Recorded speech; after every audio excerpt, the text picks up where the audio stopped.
Hello, good morning. चलिए आज हम आपको पढ़ाएंगे आविष्कार और आविष्कारक और कंप्यूटर की पीढ़ियाँ बताएंगे और जो कंप्यूटर से संबंधित कुछ 4-5 पॉइंट हैं वो भी हम आपको बताएंगे। हम आपको कंप्यूटर जो पढ़ाते जा रहे हैं, जिस तरह से पढ़ाते जा रहे हैं, वो आप गौर से और ध्यान से पढ़ने की कोशिश करिएगा। हम आपको वही इम्पोर्टेंट चीज़ प्रोवाइड करा रहे हैं जो आपके एग्ज़ाम के दृष्टिकोण से काफ़ी महत्वपूर्ण है, बहुत ही इम्पोर्टेंट है। आप सभी लोग ध्यान में दीजिएगा। चलिए, आविष्कार और आविष्कारक ये जीके की श्रेणी में भी आ जाता है। कंप्यूटर की पीढ़ियाँ ये भी जीके की श्रेणी में आ जाता है और कंप्यूटर के बारे में जो 4-5 बातें हैं वो भी आपका इस श्रेणी में आ जाता है, जीके की श्रेणी में। तो आप सभी बहुत गौर से ध्यान दीजिएगा और इसको ध्यान से पढ़ने की कोशिश करेंगे कि एबेकस का आविष्कार किसने किया था? ली काई चेन ने। किसने किया था? ली काई चेन ने किया था, जो कहाँ के रहने वाले थे? चीन के रहने वाले थे। और ये 16वीं शताब्दी में ये हुआ था। कब? 16वीं शताब्दी। 16वीं शताब्दी में इसका आविष्कार किया गया था। ध्यान रखेंगे, एबेकस का आविष्कार किसने? ली काई चेन ने। रहने वाले कहाँ के थे? चीन के थे। सबसे पूछा जाए आपसे कि ये जो एबेकस है ना, ये एबेकस सबसे पहला क्या है? सरल यंत्र है। सबसे पहला सरल यंत्र है आपका एबेकस। ध्यान में रखेंगे। और एबेकस क्या होता था? लकड़ी का एक आयताकार क्या होता था? आयताकार ढांचा होता था। इस टाइप का लकड़ी का आयताकार ढांचा होता था और जिसके अंदर तारों का एक फ्रेम लगा होता था। इसी एबेकस में क्या होता था? सबसे पहला यंत्र था। ध्यान रखेंगे, ये लकड़ी के आयताकार स्वरूप का बना होता था और इसमें तारों का एक फ्रेम लगा हुआ होता था। और ये कैसा था? ये गोलाकार मोतियों की तरह इसमें गणना की जाती थी। 1, 2, 3, 4 इस तरह गोलाकार मोतियों की तरह इसमें गणना की जाती थी। काम इसका क्या था कि जोड़ने व घटाने के लिए इसका प्रयोग किया जाता था और दूसरा वर्गमूल निकालने के लिए भी इसका प्रयोग किया जाता था इस एबेकस का। ध्यान रहेगा, इस एबेकस का वर्गमूल निकालने के लिए भी इसका उपयोग किया जाता था और ये लकड़ी के आयताकार स्वरूप का बना होता था और मोतियों से इसकी गणना की जाती थी। समझ में आई बात? और क्या काम करता था? जोड़ने व घटाने का ये काम करता था। चलिए आइए नेपियर्स बॉन्ड्स पर। नेपियर्स बॉन्ड्स, इसके आविष्कारक कौन है? John Napier. आप ध्यान देंगे, Napier's bond, Napier's, John Napier, यहाँ भी नेपियर्स, यहाँ भी नेपियर। तो नेपियर्स बॉन्ड के आविष्कारक कौन है? जॉन नेपियर हैं। कौन है? जॉन नेपियर हैं। और 1617 ईस्वी में इस नेपियर्स बॉन्ड का आविष्कार हुआ था। कब?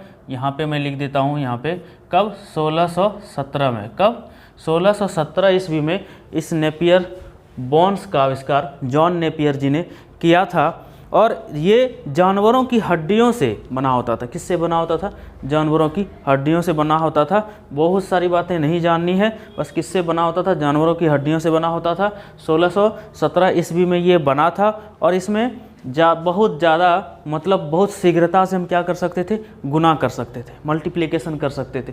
मल्टीप्लिकेशन हम बहुत इसमें जल्दी कर सकते थे। ठीक है। और इसमें गणना, बस इतना ही याद रखिए कि इसमें जो कैलकुलेशन है, जो गुना है, वो बहुत जल्दी हम कर पाते थे। अब है स्लाइड रूल। स्लाइड रूल के आविष्कारक कौन है? विलियम। स्लाइड रूल के आविष्कारक कौन है? विलियम। कहाँ के रहने वाले थे विलियम? ये जर्मनी के रहने वाले थे। कहाँ के रहने वाले थे? जर्मनी के। विलियम जर्मनी के रहने वाले थे। किसका आविष्कार किया था? स्लाइड रूल का आविष्कार किया था। किसका? स्लाइड रूल का। 1620 ईस्वी में इसका आविष्कार हुआ था। ठीक है, ध्यान रखेंगे। चलिए आगे चलिए, वीडियो बड़ा हो जाएगा, बाद में कभी इसको हम सबका एक सेपरेट जो होता है, बार बार हर एक का पॉइंट लिख करके स्लाइड रूट का, पास कर लाइन का, तो वो हम बता देंगे। बाकी जो इम्पोर्टेंट है अभी के लिए यहाँ पे, वो सारी बातें आप समझ लीजिए। स्लाइड रूल का आविष्कार किसने किया था? विलियम ने किया था। लेबनीज का यांत्रिक कैलकुलेटर, इसका आविष्कार किसने किया था? इसका आविष्कार किया था गॉडफ्रेड वॉन लेबनॉज ने, जो जर्मन का था, यानी जर्मनी का रहने वाला था। और जैकॉर्ड्स लूम, इसका आविष्कार किसने किया था? जोसेफ मैरी जैकॉर्ड, फ्रांस के रहने वाले थे Joseph Marie Jacquard. Difference engine का आविष्कार किसने किया था? Charles Babbage. किसने किया था? चार्ल्स बेबेज ने। और टेबुलेटिंग मशीन का आविष्कार किसने किया था? हरमन होलेरीथ ने। किसने किया था? हरमन होलेरीथ ने। और मार्क 1 का आविष्कार किसने किया था? हावर्ट आइकन ने। किसने किया था? हावर्ट आइकन ने। और एनिएक का आविष्कार किसने किया था? जेपी एकर्ट और जॉन मॉचली। किसने किया था? जेपी एकर्ट और जॉन मॉचली ने एनिएक का आविष्कार किया था। और एबेकस का आविष्कार किसने किया था? ली काई चेन। चीन ने 16वीं शताब्दी में किया था। नेपियर बोन का आविष्कार किसने किया था? जॉन नेपियर ने किया था। स्लाइड रूल का आविष्कार किसने किया था? विलियम ने किया था, जो जर्मनी के रहने वाले थे। पास्कल लाइन का आविष्कार किसने किया था? ब्लेज पास्कल ने किया था।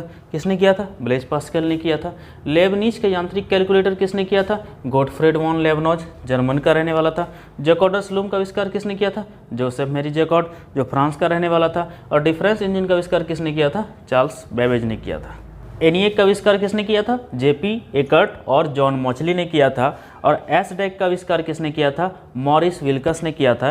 एडवेक का आविष्कार किसने किया था? जॉन वॉन न्यूमैन ने किया था। और यूनिवेक का आविष्कार किसने किया था? जेपी एकर्ट एंड जॉन मॉचली ने किया था। तो ये आविष्कार और आविष्कारक, ये आपको दोनों याद रखने हैं। बहुत इम्पोर्टेंट तो नहीं कह सकता हूँ, लेकिन फिर भी इम्पोर्टेंट है कि आप याद रखेंगे इस स्लाइड रूल को, इस पास्कल लाइन को याद रखेंगे, इस डिफरेंस इंजन को याद रखेंगे, इस टेबुलेटिंग मशीन को याद रखेंगे, इस मार्क 1 को याद रखेंगे, एनिएक को याद रखेंगे, यूनिवेक को याद रखेंगे, एडवेक को याद रखेंगे और एसडेक को याद रखेंगे। जितना मैंने अभी आपको बताया ये सारी कहीं ना कहीं आपको पूछा जाएगा। जब पूछा जाएगा तो उस समय आपको जानकारी होनी बहुत ज़रूरी है। इसलिए आप इस सभी का जो आविष्कार और आविष्कारक जो मैंने आपको दोनों बताया वो काफ़ी इम्पोर्टेंट बेस पर आप अपने माइंड में बैठा लेंगे। इसके बावजूद आपको कंप्यूटर की पीढ़ियाँ वो भी पढ़नी है।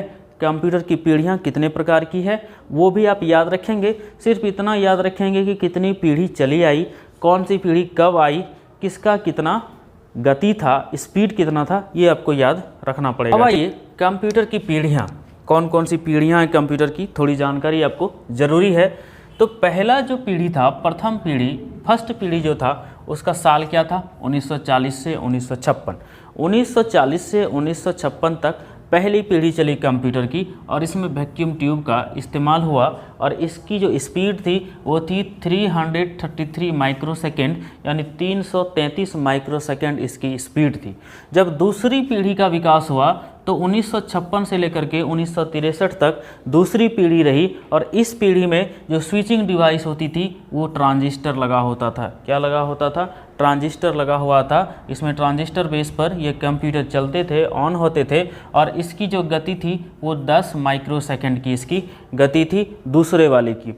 जब तीसरी पीढ़ी में कंप्यूटर आया तो 1964 से 1971 तक तीसरी पीढ़ी में ये चला और उस समय जो स्विचिंग डिवाइस हुआ करती थी कंप्यूटर की वो आईसी होती थी, इंटीग्रेटेड सर्किट आईसी, और इसकी जो स्पीड थी वो 100 नैनोसेकंड थी। ये माइक्रोसेकंड है और ये नैनोसेकंड है, ध्यान देंगे। मतलब तीसरी पीढ़ी में जब कंप्यूटर आया 1964 से लेकर के 1971 तक तो उसमें आईसी का इस्तेमाल हुआ और उसकी स्पीड हो गई 100 नैनो प्रति सेकंड तक। जब चौथी पीढ़ी का कंप्यूटर आया तो 1971 से स्टार्ट हुआ चौथी पीढ़ी का। वर्तमान में अभी भी वो चल ही रहा है चौथी पीढ़ी। इसमें सेमीकंडक्टर मेमोरी का उपयोग होने लगा, डिस्क का उपयोग होने लगा और इसकी जो स्पीड है 300 नैनोसेकंड हो गई, यानी 100 से 300 नैनोसेकंड हो गई, स्पीड ज़्यादा बढ़ गई इसकी।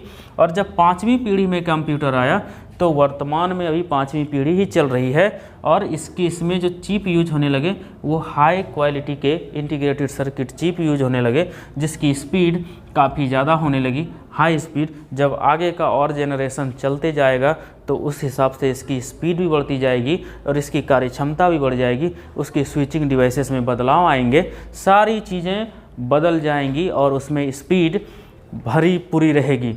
एक बार आप क्लिक करेंगे तो अभी का तो सिस्टम उतना स्पीड चला गया, 5G में हम लोग प्रवेश कर चुके हैं। जब 6G आएगा तो उस समय क्या होगा, तो कंप्यूटर भी 6th जनरेशन का हो जाएगा। जब कंप्यूटर 6ठे जनरेशन का होगा तो फिर हम समझेंगे कि अगला जनरेशन कहाँ से कहाँ तक, कब से कब तक चलने वाला है। आइए अब कंप्यूटर की जो छोटी छोटी बातें हैं उसको समझते हैं।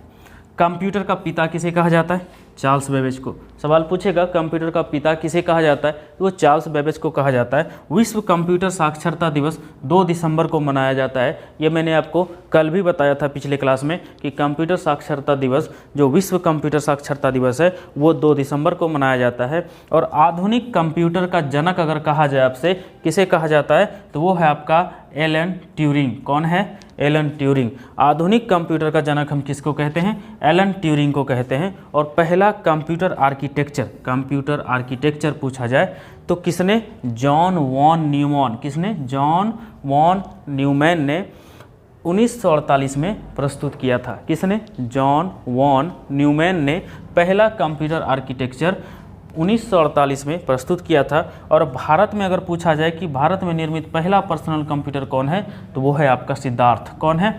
सिद्धार्थ। भारत में निर्मित पहला पर्सनल कंप्यूटर कौन सा है? सिद्धार्थ है। और पैकमैन एक कंप्यूटर था, पैकमैन। इस कंप्यूटर का जो निर्माण हुआ था वो हुआ था खेल के लिए, कंप्यूटर खेल के लिए। किसके लिए? कंप्यूटर खेल के लिए, कंप्यूटर गेमिंग के लिए हुआ था पैकमैन नामक कंप्यूटर का निर्माण।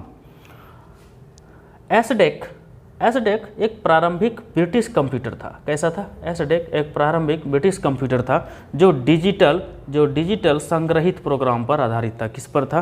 पहला अगर ब्रिटिश कंप्यूटर आपसे पूछा जाए तो क्या है? एसडेक जो प्रारंभिक ब्रिटिश कंप्यूटर था जो डिजिटल संग्रहित प्रोग्राम पर क्या था? आधारित था। समझ गए आप? सारी बातों को आप लोग ध्यान में देंगे। बहुत ही अच्छा ये छोटा सा चैप्टर है जिसमें कि आपको हमने आविष्कारक बताया, कंप्यूटर की पीढ़ियाँ बताई और कंप्यूटर के कुछ पॉइंट्स बताए। ये एक छोटा सा क्लास आप सभी को काफ़ी हेल्प देगा। मेरी तरफ से मेरा पूरा सहयोग है आप सबों के लिए कि आप ज़्यादा से ज़्यादा इससे सीख पाएंगे, लेकिन कितना आप एब्जॉर्ब कर पाते हैं अपने अंदर वो डिपेंड आप पर करता है और आपको ध्यान से इस चीज़ों को पढ़ना है। मैं तो आपको ऑनलाइन यहाँ से दे ही देता हूँ, लेकिन फिर से आपको मैं ऑफलाइन भी पढ़ाता हूँ। तो आप सभी ध्यान देंगे कि ऑनलाइन और ऑफलाइन दोनों ही जब मैं आपको पढ़ा रहा हूँ तो आपको दिक्कतें नहीं आनी चाहिए। चलिए, आप सबों का बहुत बहुत धन्यवाद। सभी इसको एक बार ध्यान से पढ़ लेंगे, जो आपका दिया हुआ है वो पढ़ लेंगे, याद कर लेंगे, ध्यान में रखेंगे। चलिए, आप सभी का बहुत बहुत आभार। नमस्कार, बाय।